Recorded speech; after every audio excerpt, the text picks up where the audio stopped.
asị nke a na-etinye ọnụ na nkenke oge n'ihe a mere na ọtụtụ ebe na mpaghara ala Igbo ọkacha nke na-eme n'Imo steeti mekwa na Aba na Abia steeti. Amarọ m nwere onye anyị na-ekwu okwu ka ụfọdụ ụmụnne anyị ghọta iwu a na-azụ ekekwa na nke ụkwa mana ụfọdụ aghọtara maka a na-awa ọjị n'ọgbara onwe ọ na-abụ enwe ha na ka o si n'esu onye ọ na-achọ ọdụ nna ya. Ana m afụ ife na-ere ji n'ala Igbo, ana m afụ aka na ama, ana m afụ isi a na-anya, mana asị nke m nwere okwu a wee nye obere ndụmọdụ wee gajeru Barrister Peter Mbah. Atụwara m anya as a legal practitioner, atụwara m anya as a barrister. Ihe aka wee kụziere anyị ife bụ demokrasi. Ihe aka wee mee ka anyị marụ ọ bụrụ na ndị ọzọ chịbụrụnụ. I believe Sullivan was a barrister. Yeso Wike bụkwa barrister na nke o mekwa asaghị nke ya. Mana nna ya ugwu a sị m ka m nye gị ndụmọdụ ife a mere n'izuụka gara aga ọmọbụrụkwa onwe ya. Rénover votre grenier avec Brico et Brico Permit, c'est super facile. Vous serez étonné de ce que vous pouvez faire. Brico, fier de le faire. Et pour moins cher. Ọ na-ewute maka ya afụgo ife Barrister na-akọpụta kwuo na maazị Nnamdi Kanu afụ ife ụfọdụ ndị ntorobịa anyị na-ekwu na fake letter. Ife na-elejere anya bụkwa na ife ahụike achịcha na ọ bụrụ the right formula ka e ji were eso ife a. Amụrụ mgbe o nwere ife dị na this government house ife aka nka na-eche anyị ma na e nwere ọtụtụ ife na-eme n'azụ na anyị amarọ. A na-enwe backroom arrangement, a na-enwe nkwa a na-ekwe ekwe anyị macha mana onye na-eri isi ya na-apụta ka a ga na-ekwu na nke na-ama ka ọcha na ka ajụ onye ahụ ajụjụ ọgbapụrụ ogo ya. Mana ibe ziga njụ oge bụ ọ bụrụ nnọọ na ọ da ndị mmadụ ya pụtara n'igwe maka sitatom a nke ntị goro ọnụ ugboro ole ma onye na-anyụ ndị ntorobịa anyị ka a na-akwafere ọbara maka ife a na-eme anyị adara ya obi mma. Ọ dị mwute, ọ na-agbawa obi. Ọ kemgbe 1914 ka anyị bara n'ụlọ ma ọ bụrụ na amarọ anyị nwere ọtụtụ ndị ọkaikpe, anyị nwere ọtụtụ prọfesọs, anyị nwere ọtụtụ ndị ọgaranya ndị a na-akpọ the crips of Igbo land. E nwere so many men of God, e nwere traditional rulers, mana ajụjụ wee bụrụ kedu uru ọkwa niile a baara anyị anyị wee ka nọ n'ọnọdụ a. Anyị si na frying pan na-aba na fire, kedu uru ọ baara anyị? Maka edechego m anya wee fụ na ohu ka anyị ncha bụ na ndị na-azụ ahịa na ndị na-ere ere na ndị ọkaikpe na ndị dọkịnta na ndị igwe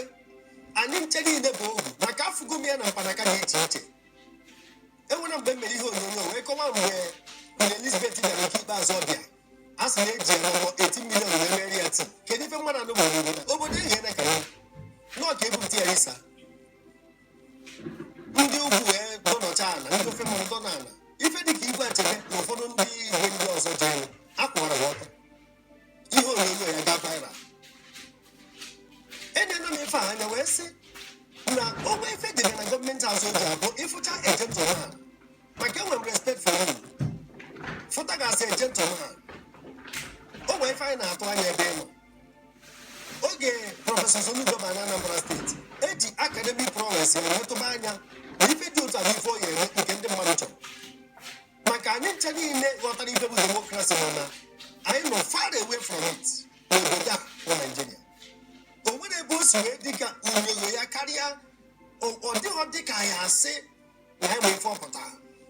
fọzie nke itinye n'ọrụ. Debụma ihe nke o mere na Ebonyi steeti n'ọtị n'ozogbo gị na ndị ntorobịa gị onye tiri agha na be ya ebụrụ nwa as the chief security officer wee zọọ ụdị iwu a ka ọ zụchara ya n'Ebonyi gịnị mee ọfịs ya dị eme mmegị ọ bịakwazie prọfesọ Chukwuma Soludo mekwa nke o mere na Anambra jụjụ onweghị ka efe bata n'ọda a na-eta mkpụrụ gị ma bịakwa ka ọ bụrụ na njide ka a na-abịa eji emesi kwuo ife a o nwere ka ihe esi were uso ndị mmadụ maka m nọ na ya shoes ọ bụcha nọ nkwa ekwere ekwe maka onye tara ife ebule na eburu nwoke o ji ibe ụgwọ ọ nwere ụdị nkwa ya bụ nkwe na ana ndị be anyị wee banye n'olu ọka mmadụ na-ekwere ya maka mụnwa amadị desperate for ọchịchị nnecha ebe ọ bụrụ mụnwa ya agbara mbọ ugwu ohu Chineke nwere ife ọjọọ megharị ahụ igbo ha ana m ajụ kedu ebe amamife nna anyị Ojukwu dị kedu ebe amamife nna anyị anyị Ọkpara dị kedu ebe amamife ka agụ ike na Ojukwu nwezi ọgwụ ndị mụ ife ọ pụtara ịmụ ụmụnne mụnwa ama elekwanye ụmụnne m maka ọkwa ọchịchị maka onwere ife ọzọ kpatara anyị ji akpagharị ka atụrụ enwere onye nche na-abụrụ na ndị anyị na-enekwasị anya weda na anyị eji aka anyị ghọtazi anyị ejiri aka anyị ghọta o kwesịrị na-abanye ebe a icheta ndị bụ nwere icheta ndị na-ata afụfụ icheta ife a na-agabiga icheta na ife ọsọkwa gị mere onye mba aka ya anata n'udo maka ọbịa dị m ka ụdị show force m na-afụkwa na-aganụ kemgbe abalị na-abalị ịtọ amarakwa m ka echi ya adị maka ọ bụ na agbacha ndị na-azụ afịa iwu ka ọ bụ na ha ya apụta ama mma ebe ụdị ife a na-eme kee maka ndị na-ere ere ọ bụ na agwazi ndị na-ere ere iwu ka ọ bụ na ha ya apụta kee maka ndị na-esi n'ụlọ abịa azụrụ azụ anyị amanyekwa ha amanye kee maka ndị ụgbọala ndị transporters enwere so many people ọtụtụ ife ndị Igbo na-eme ọ bụrụ sọsọ ndị ahịa akpọchisia shọpụ ndị na-azụ ahịa na ha pụtara kee maka ndị transporters anyị ejekwaje klampụsị ya moto na their compounds kama anyị ememedebe n'ụzọ kama na-emeri eme a sị ka mmanya okwu ọnụ maka ọ dị mwute ọ na-agba ọmụ obi after show of force okirikiri Enugu a niile nke a mbata na wikend a o nwere ebe efere ọkacha nke tata ife a na-akpagharị biko onye mgbọtụ na-atụ na mwute anụ m akụkọ ya bụ nwa okorobịa na ọ kasị esi wee bata n'ọnwa onye nwere ka ọ nọ aka biri ya n'ala osi esi ebe ọ da wee na-ekuru ife a were biko ife niile a ọ bụrụ na ọ n'obodo ndị ugwu ife a na-eme ama m na enwere ike iji mmiri ọkụ wee chụsara protesters enwere ike iji rọba bullets ka ife o ji wee bụrụ life ammunition ọgwụ ife a na-eche bụ ọda maka ọ bụrụ na a na-ada agwa unu kwuo ife a unu kwuru anya ya ebe a ka a na-agbagbasa ụkwụ wee kpọghepụzi elu wee gbawa o mee n'Imo steeti na a mụrụ ụlọ ọkụ bụ na executive gọvanọ kwuru ife dị otu ịfụzie ndị agha obodo a ịmara ọ bụrụ ndị be anyị ha kpọghepụ egbe maka ọrụ mgbe nwere onye Igbo ṅụrụ mmiri ara nne ya na-eso wee fụ ife a na-eme ụlọ na-eso obere egbe na-ama enwekwara onye ọbụla na-ataba ndị Igbo ụta eji wee mee nke mee nke ọzọ ife niile na-afụ anyị o nwere mgbe obodo a ga-wee dị mma. Quel est l'état du bien-être des travailleurs belges? C'est ce que nous avons analysé chez Securex grâce à l'indice bien-être. Esoro m akwado violence mana anyị pụta Monde gị na-eme obodo a dịka ebe ya ego a zụtara from Tuesday to Saturday bụ na omere ka obodo dị mma ọ nke Monde ya eme ka ọ dị mma ọ nke Monde ya eme ka ọ dị mma ana m ekwu na ọ maka mana anyị ewetu aka n'ọnya ga-asị ka ndị ndụmọdụ anyị ewetu aka ọ ife ka ya esogbu ike nyere ọda a na-abụ ya Lion of Niger Delta isi na-ebu ya ewee jide ụmụnne anyị n'obi kpochite ha ụzọ everybody nọ indoor for 1 week and above ewee kpọghee ụzọ wee jide ụmụ nwoke ụmụ Igbo n'obi Igbo na-akpọghị ụzọ na-anwụrụ ha na-egbu ka ọkụkọ wee dị ụta atọghị ife ebute maka ya ụfọdụ ndị deligeti ndị Igbo jere eje kọọ ife ha kọrọ ebe ahụ a na-eje ka o wetuo aka gịnị wee mee ofu ihe nsogbu ike a meghekwara ọnụ wee sị na abandon property Chibuike a na-echikwutere okwu ya ndị nna nna anyị ha rapụrụ ya nsogbu ike meghe ọnụ sị na ọfọgọtin ishu nke o mere n'obi Igbo nke mbụ nke abandon property ndị nna nna anyị eme ụmụ eme nna nke ịbụ nke o mekwazịrị Mr. Peter Obi ọ bụrụ nke ịtọ the handwriting on the wall ọ na-eme asarị dọkụba na-eme ife a ka eji wee kwuo okwu steeti polisi kwuo maka restructuring adị ekweta esi na abụ okunye ha n'ọdụ ahụ ejide mmadụ na-azọpịa. Ana m ekwu okwu a na-ayọ biko Barrister Peter biko si amanyezi na ndị mmadụ maka ịmagoro ndị mmadụ ọta ha na nke ndọrọ ndọrọ a egwu anyị egbugbu ndị mmadụ pụta. Ọ bụrụ na ha pụtagoro ndị ya bịagoro afịa egoro ama esi n'ụlọ pụta amejekwa manye mmadụ amanye iwu na ọnwụrụ ya debe ego afịa. Ndị ya bụ moto mee njem mmadụ na ya apụta ife ndị akọ ya ma etinyecha anya ka anyị marụ na ụkwa a na-apị na mkpụrụ adịrị ya. Ebe ọ na ahapụrụ nkụ na-akwa nwụrụ ahapụ mma gburu ọkụkọ ejiri ite na-ahụkwa ya iwu nye nwanne ya nwoke eji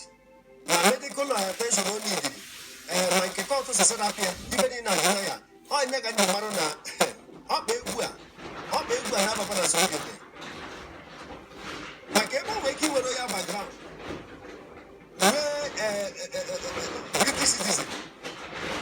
ka ịkwa nke ọzọkwa posishọn ọ nọ na ya